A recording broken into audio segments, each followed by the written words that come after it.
France Info. Il parle d'un immense déshonneur pour notre pays. 35 avocats signent une tribune publiée aujourd'hui par France Info. Ces avocats protestent contre les condamnations à mort prononcées contre des djihadistes français jugés en Irak.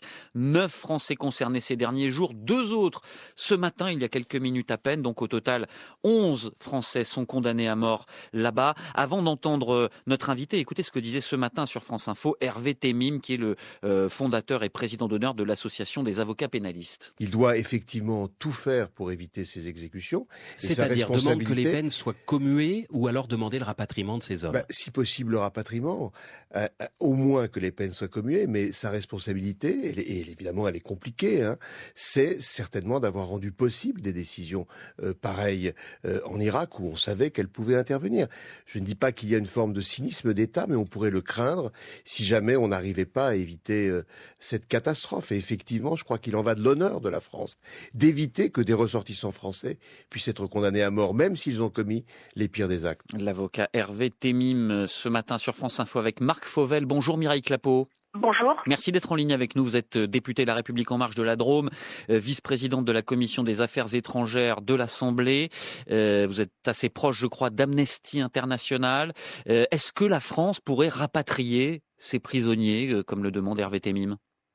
Alors, reprenons les choses dans l'ordre. Je suis viscéralement opposée à la peine de mort. C'est un châtiment cruel, inhumain et dégradant, inefficace. Rendre la justice, ça n'est pas se venger. D'ailleurs, nous avons, la France, inscrit notre opposition à la peine de mort dans la Constitution. Donc, moi, je pèserai de tout mon poids pour que ces personnes ne soient pas exécutées. Ça, c'est une chose. Maintenant, ces crimes, ils ont été commis en Irak, ils ne sont pas contestables, et donc c'est à la justice irakienne de faire son travail et de dérouler la procédure. Alors, vous l'avez dit, 9 plus 2, ça fait maintenant 11 ressortissants français qui sont condamnés à mort, et donc il y a une procédure d'appel. Ces 11 condamnés vont très certainement interjeter appel. Et ensuite, il y a d'autres étapes qui peuvent se dérouler. Nous, État français, devons bien sûr protéger nos ressortissants de cette peine capitale.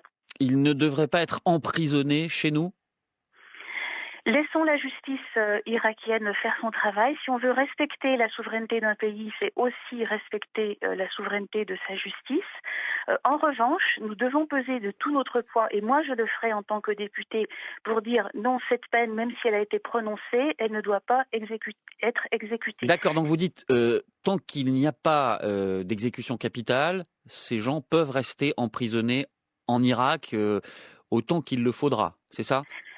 Tout à fait. Ces crimes ayant été commis en Irak, c'est bien la justice irakienne qui doit se prononcer. Quand Hervé Temim dit que la France se débarrasse ainsi d'un problème qui est effectivement assez compliqué, assez embarrassant, mais que son devoir serait de rapatrier ses ressortissants, que lui répondez-vous ?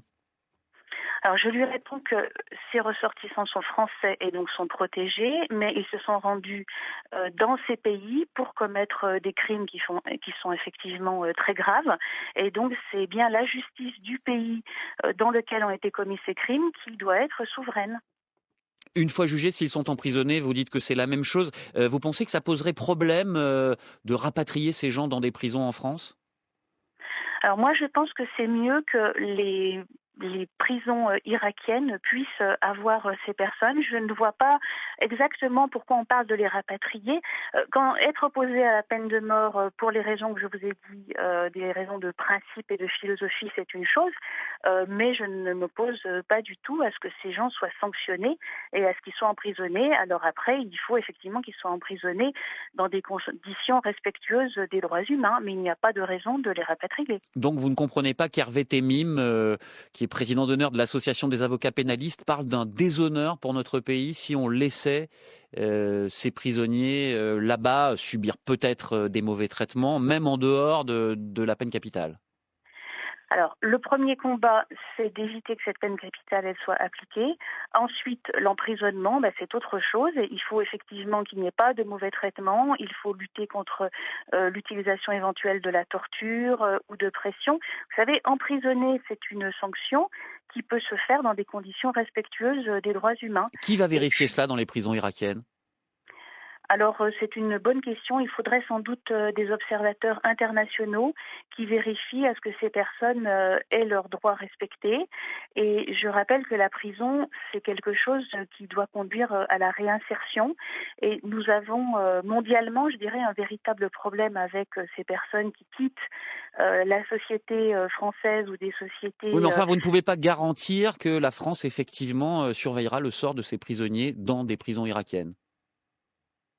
Alors, à ce stade, non, mais je pense que, bien sûr, quand une personne est emprisonnée, il faut qu'il y ait des observateurs internationaux. Il y a des textes internationaux pour que la prison se fasse dans des conditions respectueuses des droits humains.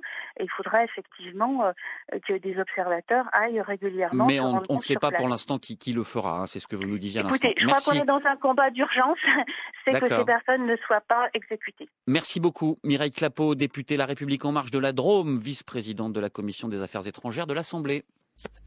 Restez connectés à France Info.